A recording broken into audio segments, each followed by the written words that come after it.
आज जिस विषय में मैं बात कर रहा हूं ये आपके लिए प्रैक्टिकल वर्ड है। आज शैतान डेस्टिनीज डिस्ट्रॉयर है। वो डेस्टिनीज को कि परमेश्वर ने एक बंदे को चुना, एक बहन को चुना किसी खास किसी बड़े कार्य के लिए, और शैतान का काम है उस डेस्टिनी को डिस्ट्रॉय करना, उस बड़े काम को डिस्ट्रॉय करना या उसे पोस्टपोन करना। आप जानते हैं जिस काम के लिए परमेश्वर ने आपको चुना आप उसे पोस्टपोन कर सकते हो, उसे 10 साल, 6 साल, 4 साल, फिर वही काम परमेश्वर आपको करने के लिए बोलेगा 5 साल बाद, जो आपने छोड़ दिया। कारण परमेश्वर नहीं, कारण हम लोग, कारण इंसान की आप लगा लो कि शॉर्टनेस, उसकी कमियां, उसके पाप, उसके गलत डिसीजंस।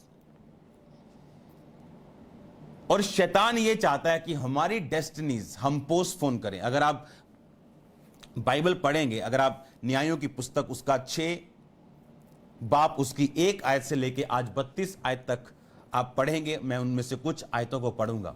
आप पहले इस बात को ध्यान से समझो। अब्राहम की लाइफ के ऊपर एक प्रॉब्लम थी कि वो जल्दी बेबी नहीं ले सका, और सेम प्रॉब्लम इसहाक की लाइफ में थी। आज जिस बारे में मैं बात कर रहा हूं, अगर आप इस विषय को समझ गए और आपने उस विषय के लिए अग्रेसिव प्रार्थनाएं पवित्र टाइम में जाके की, आप विक्टिम नहीं होंगे। आप जानते हैं अच्छे लोग विक्टिम हो जाते हैं कि एक अच्छा बंदा सड़क पे जा रहा है और उसका एक्सीडेंट हो गया, वो बड़ा अच्छा आदमी था। अच्छे लोग विक्टिम बन जाते हैं अगर वो एक्स्ट्रा केयरफुल नहीं है तो। अब दाऊद की अगर हम बात करें तो बाइबल कहती दाऊद एक ऐसा व्यक्ति था जो परमेश्वर के दिल को भा गया था, और परमेश्वर ने उससे कहा था कि मैं तेरी गद्दी को वंशों तक बना के रखूंगा। और अगर आप ध्यान से बाइबल को पढ़ें तो उसकी एक कमी आपको नजर आती, और वो थी औरत। वो औरत उसकी कमी थी। वो बैतशेबा के पाप में पड़ा, वो उसकी कमी थी। परमेश्वर ने उसको माफ कर दिया, लेकिन एक चीज याद रखो, आपका पाप, आपका व्यभिचार परमेश्वर माफ कर सकता है, लेकिन उसके कॉन्सिक्वेंसेस, उसके असर वो कभी माफ नहीं करता। और शैतान भी इस बात को जानता है कि कई पाप वो करवाएगा लेकिन उसके उद्धार को खत्म नहीं कर पाएगा, क्योंकि वो बंदा तौबा कर लेगा अगर तो, पर उसके कॉन्सिक्वेंसेस, उसकी डेस्टिनी को पोस्टपोन करना, डेस्टिनी को डिस्ट्रॉय करना, प्रथम प्लान से, खुदाबंद के प्लान से हटा के उसको सेकंड बी प्लान में शिफ्ट करना, जहां आशीष भी और श्राप भी। क्योंकि शैतान देखता है अगर वो पूरी तरह से काम नहीं कर सकता तो वो कुछ काम करे, अगर वो कुछ काम नहीं कर पा रहा तो कुछ तो करे, अगर पूरी तरह से कर पा रहा है तो वो ज्यादा खुश है। आज आपको समझना है, अगर आप देखें दाऊद की जिंदगी को तो बाइबल कहती कि दाऊद की लाइफ में औरत एक प्रॉब्लम थी।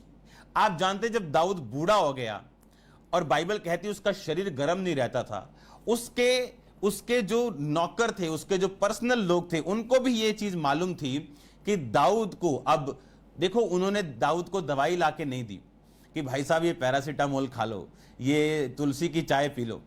उन्होंने दाऊद को लड़की लाके दी। बाइबल कहती वो लड़की कुंवारी थी और देखने में सुंदर थी, और जब वो दाऊद के पास गई और दाऊद ने उसके साथ कुछ गलत नहीं किया तो उनको मालूम हुआ कि नहीं, दाऊद तो सचमुच में बीमार है। मतलब एक ऐसी कमी दाऊद की लाइफ में थी, और बाइबल कहती वो सेम ऑल्टर, वो सेम वेदी को सुलेमान ने तंग किया और सुलेमान उसी पाप में गिरा।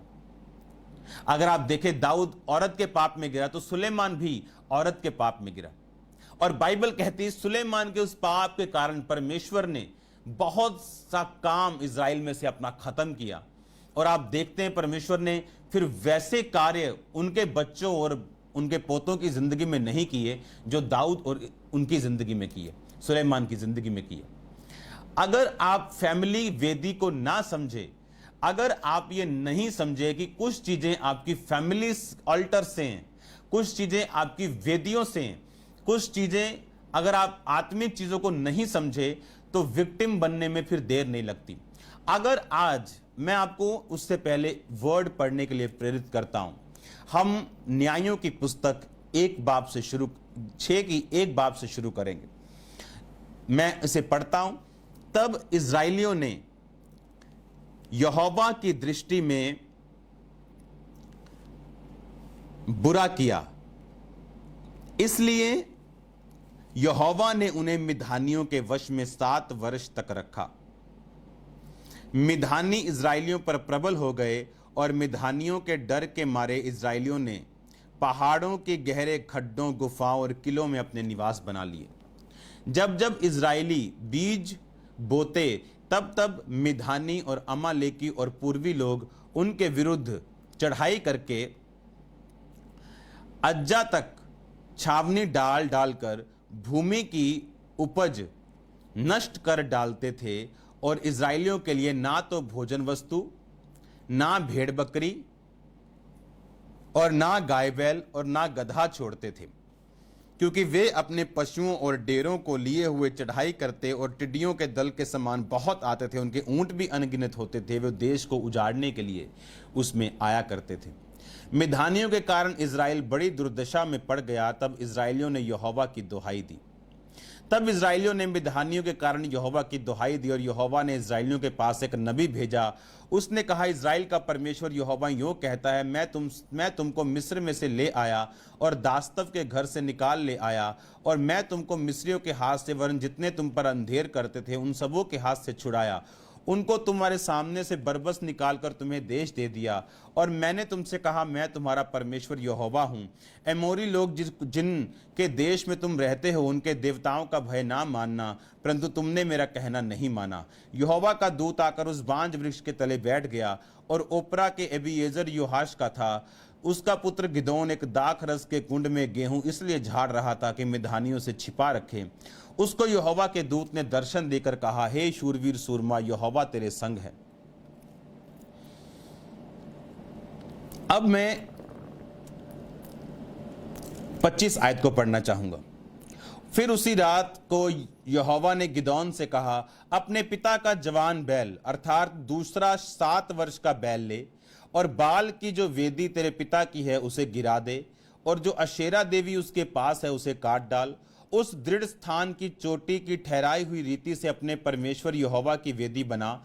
तब उस दूसरे बैल को ले और अशेरा की लकड़ी जो तू काट डालेगा जलाकर होम बलि चढ़ा। तब गिदोन ने अपने